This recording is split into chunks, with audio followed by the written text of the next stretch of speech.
Talk about Lizzo. All right, Lizzo. She finally responded.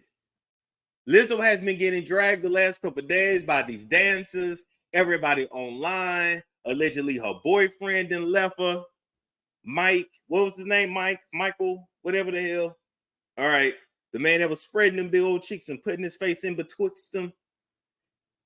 And now she has finally released a statement. Now, you know her managers and her attorneys have looked over this statement 1,000 times. She didn't type this shit up, most likely an assistant did. Yeah, we know how PR works. We know how the game goes. So let's read it. She said, "These last few days have been gut-wrenchingly difficult and overwhelmingly disappointing. My work ethic, morals, and respectfulness have been questioned. My character has been criticized. Usually, I choose not to respond to false allegations, but these are as unbelievable as they sound and too outrageous to not be addressed." And I'm going to say, I agree with her there. I agree with her there. Normally, it's not worth it to respond to rumors such as these, right? But the rule in this game is to give it 72 hours. I was even taught this. T.I. and them goes by this. Drake follows this as well. Like, pretty much everybody does. You give it 3 days. If it's still a story after 3 days, that's typically when you need to address something. But if you don't give it no attention and it just kind of goes away, or people forget, or somebody else does something stupid, then you don't ever have to address it and you can just keep pushing forward. But Lizzo was literally being sued. Her reputation is at stake. Like, this is a story that is picking up steam fast. And I told y'all I got the intel that she pissed off somebody behind the scenes who is very powerful, who I cannot tell you who it is because I don't have the proof that they actually did it. This is just a tip that I heard.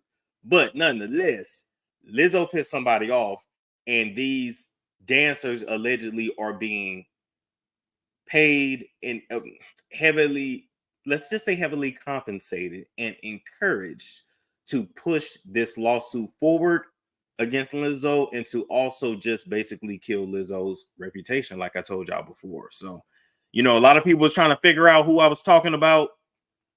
The world may never know.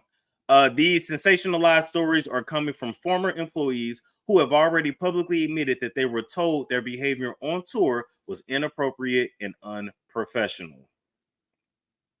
That's it. That's it. I'm not telling y'all if he white or black. That don't matter. Like, I will let you come to your own conclusion on that. Now, we drag Lizzo, we make fun. That's what we do. That's how we tell stories over here. That's how we give the gossip over here. But I will say this. There is something to be said about having somebody work for you, with you, or up under you that wants to be you or wants to take your spot.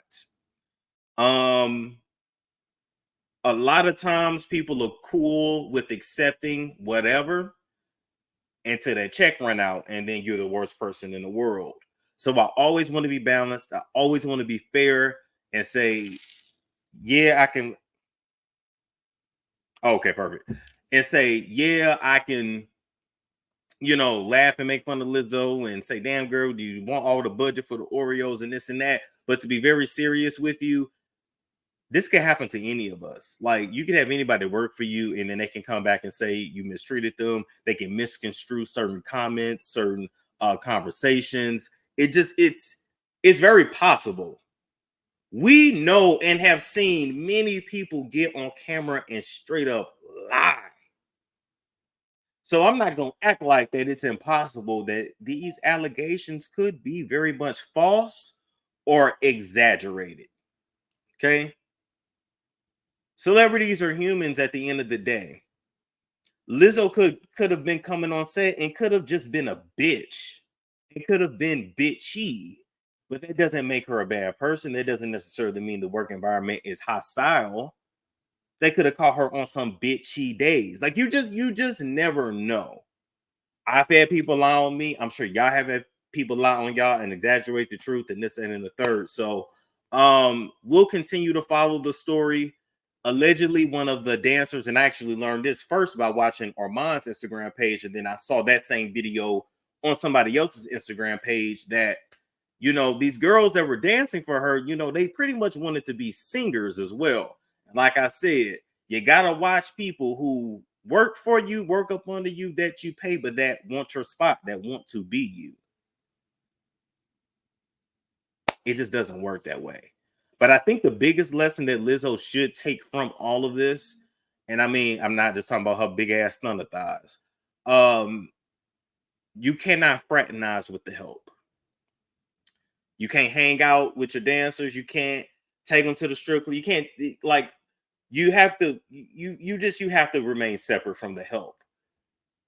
That's not politically correct for me to say, but I don't know no other way to put it.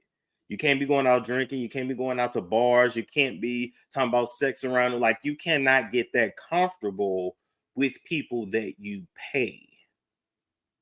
Once you're exchanging money for someone's services, you have the line is very fine between professional and unprofessional.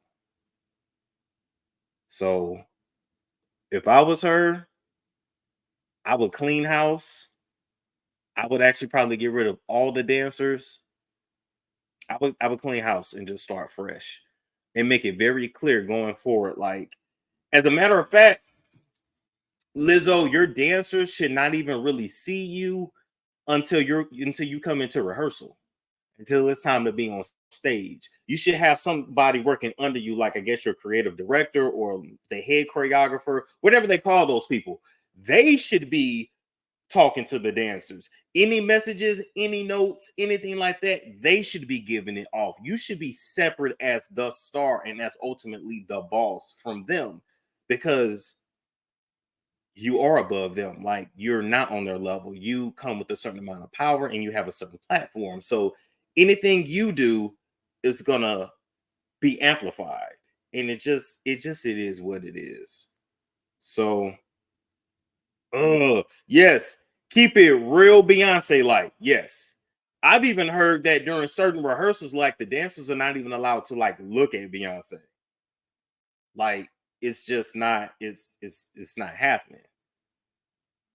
And it's not about a celebrity being stuck up. It's about the fact that, you got bad apples out there that ruin it for everybody. So I'm gonna leave that there. I don't know no other way to put that. I hate to say stuff like the help and this and that, but it is what it is. It's a storm show. Ay, it's a storm show.